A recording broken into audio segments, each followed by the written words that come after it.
Hello friends, welcome to the nursing notes YouTube channel. ले आए हैं आपके लिए एक और चाइल्ड हेल्थ नर्सिंग और पीडियाट्रिक नर्सिंग का एक और टॉपिक जिसका नाम है एंथ्रोपोमेट्रिक मेजरमेंट इन पीडियाट्रिक्स। ठीक है, पीडियाट्रिक्स वार्ड या चाइल्ड हेल्थ नर्सिंग के अंदर हम बच्चे जो होता है या न्यूनेटल बेबी होता है या फिर जो भी इन्फेंट होता है उसका हम मेजरमेंट करते हैं। जैसे वेट का मेजरमेंट हो गया, हाइट और लेंथ का मेजरमेंट हो गया, हेड सर्कमफेरेंस का जो मेजरमेंट होता है, ये जो ग्रोथ एंड डेवलपमेंट होता है बच्चे का उसके लिए हम करते हैं और इस मेजरमेंट को कहा जाता है एंथ्रोपोमेट्रिक मेजरमेंट। ठीक है, तो अब ये कैसे हम मेजर कर सकते हैं, कौन कौन से ऐसे इक्विपमेंट्स होते हैं जिससे मेजर करते हैं, आइए इस वीडियो में हम डिस्कस करते हैं।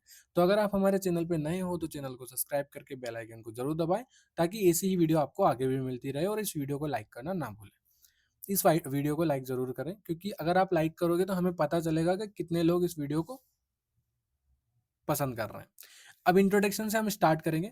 Anthropometry means measurement of the size, weight and proportion of the human body, especially importance in children to assist growth and development and nutritional status। ठीक है, एंथ्रोपोमेट्री क्या होता है? एंथ्रोपोमेट्री का मतलब ये होता है कि जब जो बच्चा होता है उसका साइज, वेट और प्रोपोर्शन क्या है, तो उसको मेजरमेंट करना ही एंथ्रोपोमेट्री कहलाता है। स्पेशली ये जो होता है वो चिल्ड्रंस के लिए होता है, क्योंकि चिल्ड्रंस में क्या होता है, ग्रोथ एंड डेवलपमेंट मेजर किया जाता है कि बच्चे का जो ग्रोथ एंड डेवलपमेंट हो रहा है कि नहीं हो रहा है अच्छे से, और जो न्यूट्रिशनल स्टेटस है वो मतलब माल न्यूट्रिशन तो नहीं है, कुपोषित बच्चा तो नहीं है, उसलिए ही हम एंथ्रोपोमेट्रिक मेजरमेंट करते हैं ताकि जो बच्चा है उसका वेट अच्छे से पता चल जाए हमें, और जो बच्चे की हाइट है, लेंथ है वो क्या है, और हेड का सरकमफेरेंस क्या है, ब्रेन का ग्रोथ एंड डेवलपमेंट हो रहा है कि नहीं हो रहा है।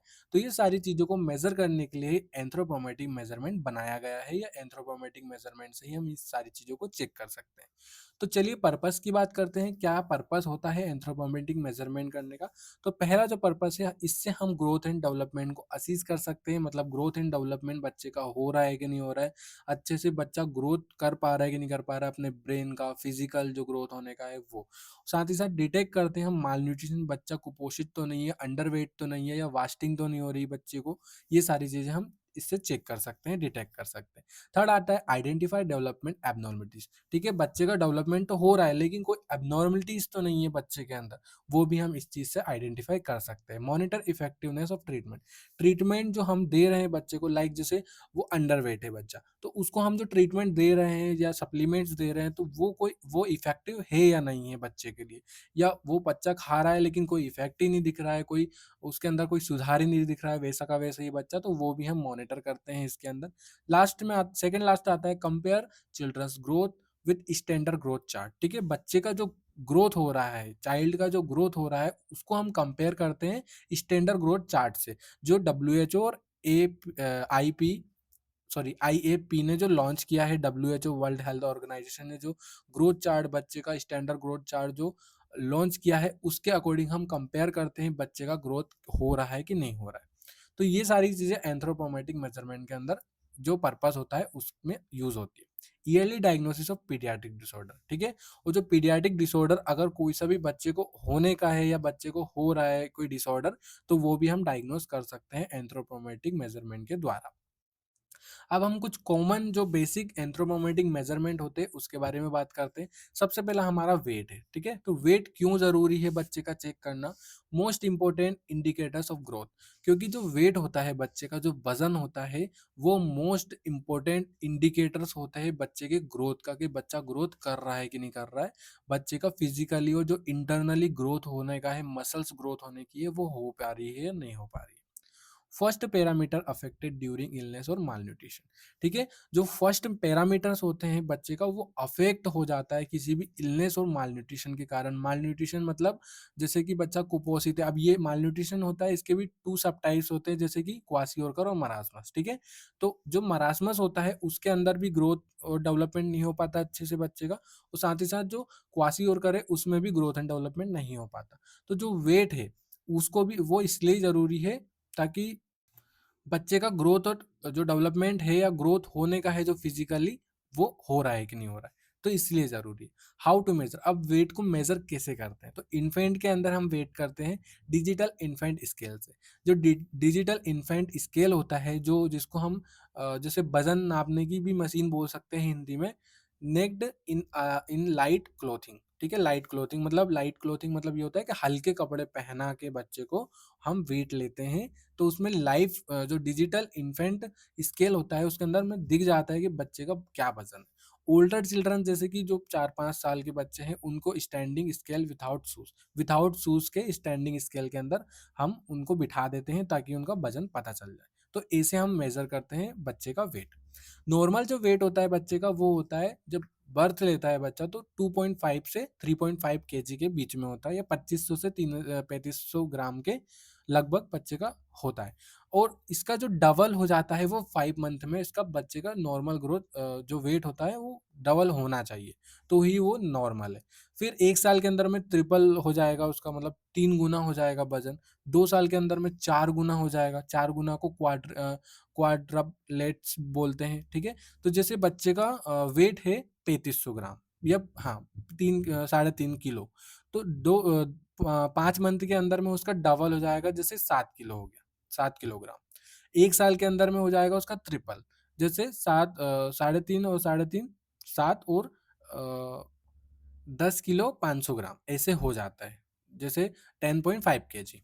और 2 साल के अंदर में 4 गुना हो जाता है, तो ऐसे नॉर्मल वेट बढ़ता है बच्चे का।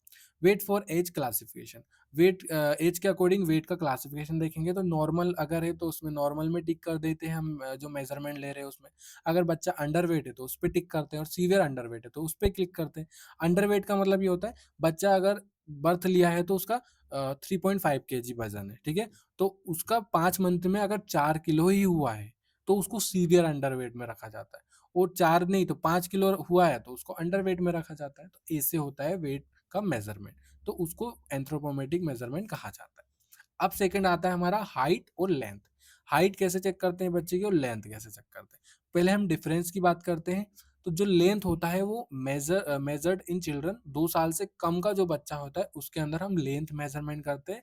जैसे कि लाइंग पोजीशन, बच्चे को ऐसे लेटा दिया जाता है। अब इस पिक्चर में तो आपको उल्टा लेटा हुआ दिख रहा है बच्चा, लेकिन आपको बच्चे को सीधा ले जाना है, बिल्कुल लाइंग पोजीशन में, मतलब सीधा, हेड ऊपर होना चाहिए बच्चे का, मतलब जो आंखें होती है वो ऊपर होना चाहिए, ताकि जो बच्चे का जो वेट है, जो सॉरी लेंथ है बच्चे की, वो अच्छे से हम मेजर कर सके। और हाइट को कैसे मेजर करते हैं, 2 साल से ज्यादा का बच्चा है तो उसकी हाइट मेजरमेंट कर सकते हैं, जैसे बच्चे को खड़ा करके हम मेजरमेंट कर सकते हैं स्टैंडिंग पोजिशन में। हाउ टू मेजर, मेजर कैसे करना है, तो इन्फेंटोमीटर फॉर इन्फेंट, इन्फेंट के लिए इन्फेंटोमीटर का यूज किया जाता है, और ओल्ड चाइल्ड चिल्ड्रन के लिए स्टेडियोमीटर्स का यूज किया जाता है। तो ऐसे हाइट और वेट का, मतलब हाइट और लेंथ का हम मेजरमेंट करते हैं। नॉर्मल वैल्यू जो होती है बच्चे की, जो बर्थ लेता है बच्चा, तो उसकी 50 सेंटीमीटर नॉर्मल जो लेंथ होती है वो होती है। उसके बाद जो हाइट हो जाती है 1 ईयर में 75 सेंटीमीटर, फिर हो जाती है 2 ईयर में 85 सेंटीमीटर, 4 ईयर में हो जाती है 100 सेंटीमीटर। तो ऐसे नॉर्मल वैल्यू बच्चे की हम निकालते हैं। मतलब नॉर्मल वैल्यू तो रहती है, बाकी अगर जो बच्चा का हम मेजरमेंट ले रहे हैं जैसे कि हाइट और लेंथ का, तो उसमें हमें यही वैल्यू मिलना चाहिए। इससे 2-4 पॉइंट ऊपर नीचे चल सकती है, लेकिन ज़्यादा अगर नीचे है तो फिर वो अलग कंडीशन में चला जाएगा। कौन सी कंडीशन में, मैं बता देता हूँ। हाइट फॉर एज, जैसे नॉर्मल है तो नॉर्मल पे अपन टिक कर देते हैं। एंथ्रोपोमेट्रिक मेजरमेंट के अंदर जो स्केल होता है वहाँ पे नोट डाउन रहता है, तो उसमें हम नॉर्मल पे क्लिक कर देते हैं। अगर नॉर्मल होता है तो नॉर्मल पे टिक कर देते हैं। फिर आता है स्टंटेड, जैसे क्रोनिक मालन्यूट्रिशन अगर बच्चे को है तो उस कंडीशन में हम स्टंटेड पे क्लिक करते हैं, क्योंकि जो मालन्यूट्रिशन के कारण ही बच्चे का ग्रोथ एंड डेवलपमेंट नहीं हो पाता, हाइट नहीं बढ़ पाती, लेंथ नहीं बढ़ पाता। और सीवियरली स्टंटेड अगर है तो वो बहुत ज़्यादा मतलब कुपोषित है, या मालन्यूट्रिशन का जो भी स्टेज होता है वो बहुत ज़्यादा है, मतलब तो उसके लिए बहुत सप्लीमेंट्स की नीड रहती है। तो उस पे हमें टिक कर देना है सीवियरली स्टंटेड पे। नॉर्मल है तो नॉर्मल पे कोई दिक्कत ही नहीं है, टिक कर सकते हो आप। फिर आता है हमारा हेड सर्कमफेरेंस, ठीक है। हेड सर्कमफेरेंस क्या, क्यों इंपॉर्टेंस है, indicates brain growth and development. ये इसलिए जरूरी है क्योंकि जो ब्रेन का ग्रोथ एंड डेवलपमेंट हो रहा है कि नहीं हो रहा है उसको इंडिकेट करता है। मतलब ब्रेन का जो ग्रोथ अच्छे से होने का है वो हो रहा है कि नहीं हो रहा है, ब्रेन का डेवलपमेंट होने का है वो हो रहा है कि नहीं हो रहा है। तो हेड सर्कमफेरेंस हम ऐसे चेक कर, हेड सर्कमफेरेंस के लिए हम इसलिए इंपॉर्टेंट है। वाइटल्स इन डायग्नोसिस माइक्रोसेफिलस और हाइड्रोसेफिलस, ठीक है।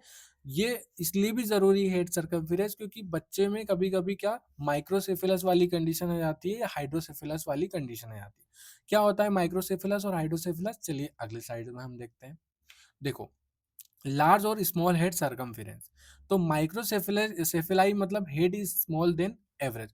एवरेज जो हेड होता है बच्चे का, जैसे ये पहला वाला जो इमेज दिख रहा होगा आपको, वो नॉर्मल है, ठीक है, टिपिकल हेड साइज। देन फिर जो छोटा वाला है, ये जो सेकंड वाला है, उसमें क्या माइक्रोसेफिलस हो गया है। और जो ज्यादा ही छोटा उसका हेड है तो उसको मैक्रोसेफेलस कहा जाता है, या मैक्रोसेफेलाई भी बोल सकते हैं इसको, ठीक है। तो ये होता है। और क्या होता है, जो हाइड्रोसेफेलस होता है तो वो इससे जो नॉर्मल वाला जो हेड है उससे भी बड़ा हेड रहेगा उसका, तो उस कंडीशन को हाइड्रोसेफेलस कहा जाता है। समझ में आया? माइक्रोसेफेलस मतलब इससे थोड़ा सा छोटा रहेगा, और मैक्रोसेफेलस मतलब बहुत ज्यादा हेड छोटा रहता है, मतलब जो ब्रेन का ग्रोथ एंड डेवलपमेंट है, ब्रेन का डेवलपमेंट ही नहीं हो पा रहा है, तो उस कंडीशन में माइक्रोसेफिलस और मैक्रोसेफिलस होता है। देन हाइड्रोसेफिलस का मतलब ये होता है जो नॉर्मल हेड होता है उससे भी बड़ा हेड रहेगा, मतलब बड़ा हेड रहेगा, तो समझ जाइए हाइड्रोसेफिलस है बच्चे को।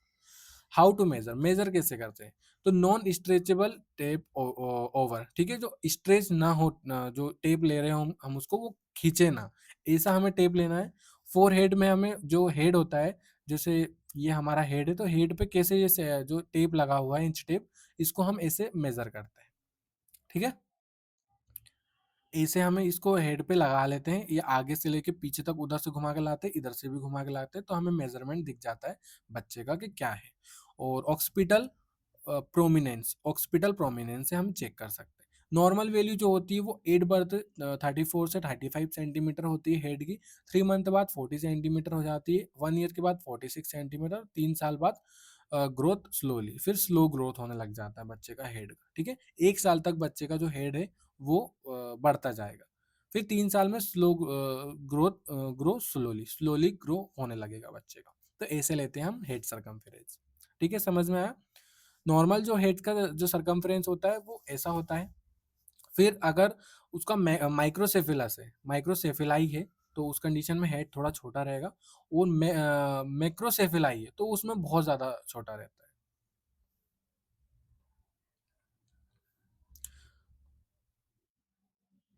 फिर हम देखते हैं role of nurse in anthropometric measurement. Nurse का क्या क्या रोल होता है एंथ्रोपोमेटिक मेजरमेंट में? तो यूज करेक्ट टेक्निक, ठीक है, जो नर्स होती है वो करेक्ट टेक्निक यूज कर सकती है, और यूज करती है तो ही इसका मेजरमेंट होता है। मेंटेन इक्विपमेंट एक्यूरेसी, जो इक्विपमेंट एक्यूरेसी है उसको मेंटेन करने का काम होता है। हैंडल इन्फेंट जेंटली, जो इन्फेंट होता है उसको जेंटली हैंडल करती है जो नर्स होती है वो। Take measurement its some time each visit, ठीक है, मेजरमेंट करते रहना चाहिए। जो नर्स होती है वो करती है, जैसे आज कर लिया तो उसके 6 मंथ बाद या 3 मंथ बाद मेजर करना है जाके, जो बच्चे का हाइट वेट और हेड सर्कमफेरेंस है वो। Plot value on growth chart, ठीक है, ग्रोथ चार्ट के अकॉर्डिंग जो प्लॉट वैल्यू है बच्चे की वो एक्चुअल में लिखना है, मेजर करना है और लिखना है, डॉक्यूमेंटेशन करना है। Educate parents about child growth, child growth के ऊपर पेरेंट्स को एजुकेट करना है। आइडेंटिफाई डेंजर साइन ईयरली, अगर कोई डेंजर साइंस दिखे, जैसे हाइड्रोसेफेलस बच्चे को दिखे या माइक्रोसेफेलस दिखे, तो तुरंत आइडेंटिफाई करना, डॉक्टर्स को बताना और पेरेंट्स को बताना। Refer children with abnormal growth, अगर एबनॉर्मल ग्रोथ हो रहा है बच्चे का तो उसको रिफर करना है या तो हॉस्पिटल में, हेल्थ केयर सेंटर्स में। फिर आता है डेंजर साइंस ऑफ एंथ्रोपोमेट्री, ठीक है, डेंजर साइंस जैसे वेट लॉस, बहुत ज्यादा बच्चे का वेट बढ़ नहीं रहा है, घट ही रहा है, तो वो भी डेंजर साइन होता है। Rapid increase in head circumference, rapidly increase हो रहा है हेड का सर्कमफ्रेंस, जिसको हाइड्रोसेफेलस कहा जाता है, तो वो वाली कंडीशन को हो जाएगी, तो वो भी डेंजर साइन है। हेड मच लार्ज और स्मॉल देन चेस्ट, ठीक है, जो हेड है वो चेस्ट से बहुत ज्यादा बढ़ गया है या बहुत ज्यादा छोटा हो गया है, तो ऐसा भी हो सकता है डेंजर साइन। सीवियर वास्टिंग, जैसे लो वेट फॉर हाइट, ठीक है, वेट के अकॉर्डिंग हाइट के अकॉर्डिंग मतलब दोनों ही लो रहेगी तो वो सीवियर वास्टिंग हो जाती है। Growth failing below third percentile, ठीक है, ग्रोथ फेलिंग हो जाएगी, मतलब ग्रोथ अच्छे से नहीं हो पाएगी बच्चे की, थर्ड परसेंटाइल से भी बिलो रहेगी, कम रहेगी। तो ये कुछ डेंजर डेंजर साइन थे, ठीक है। तो आज की इस वीडियो का हमारा यही टॉपिक था। आई होप आपको ये वीडियो समझ में आई होगी, ये लेक्चर समझ में आया होगा। अगर अच्छा लगे तो इस वीडियो को लाइक ज़रूर करें और चैनल को सब्सक्राइब करके बेल आइकन को ज़रूर दबाएँ। Thank you.